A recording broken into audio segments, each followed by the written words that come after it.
Kalbame su Tarptautinio teisės tribunolo atstovė Rytų Europai, ponė Lina. Ponė Lina, jūs už porą savaičių ruošiate renginį savivaldybės salėje. Apie ką tas renginys bus? To renginio esmė yra sukaupti į vieną vietą neteisingai, neteisėtai išbankrotintus Lietuvos verslininkus ir tuo pačiu kreditorius, kurie šiandien dienai galbūt netgi nelaikomi kreditoriais, tai yra jau baigtos bylos. Tačiau žmonės po šiai dienai nesupranta nei teismo sprendimų, kas juose yra, nei kodėl jie neteko turto. Na gerai, tarkim, nesuprato ir nesupras, o prie ko čia teisėsauga? Kaip jūs sugebat priversti, kaip jūs tikitės priversti teisėsaugą įsiklausyti jūs, išgirsti? Visų pirma, mes panaudosime visiškai naują įrankį. Tai yra tiesiog privaloma teisėjo atsiskaitimą savo bylininkams, tai yra tautai. Tai yra tiem žmonėm, kuriems ir yra skirta tas ar kitas sprendimas. Kaip tai bus padaryta?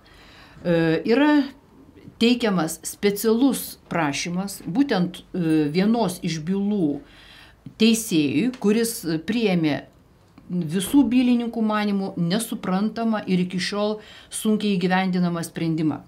Ir remiantis labai aiškių išdėstymų, kodėl teisėjas privalo atsiskaityti žmonėms, kodėl jisai privalo išaiškinti savo sprendimą, būtent ir atves į tą pokalbį tarp teisėjo ir bylininkų, kuomet bus galima nuspręsti, ar iš tikrųjų yra pagrindas vykdyti sprendimą.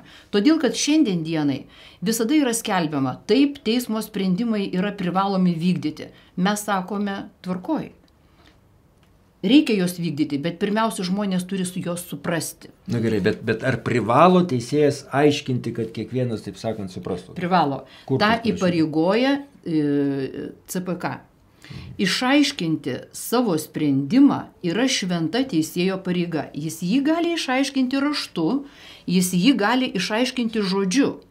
Ir tai yra šventa bylininko teisė norėti arba taip, arba taip.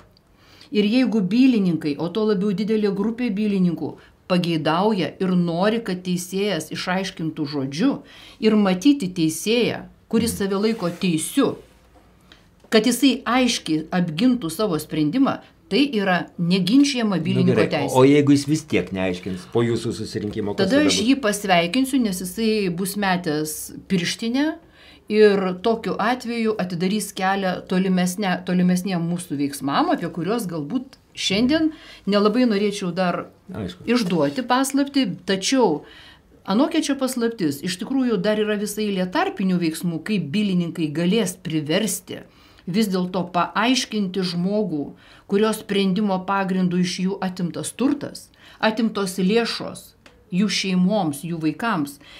Ir galutinis, aišku, pats nemaloniausias žingsnis tai būtų tai, kad šita byla atsidurtų tarptautinio prigimtinės teisės tribunolo teisėjų kolegijoje, o po to tenai apsvaršius jau grįžtų bumerangu atgal į Lietuvą. Kada jūsų tas renginys ir koks formatas renginio? Planuojama 23 rugsėjo ir veiksmas Vilniaus miesto savivaldybės salėje, tam, kad visi sutilptų.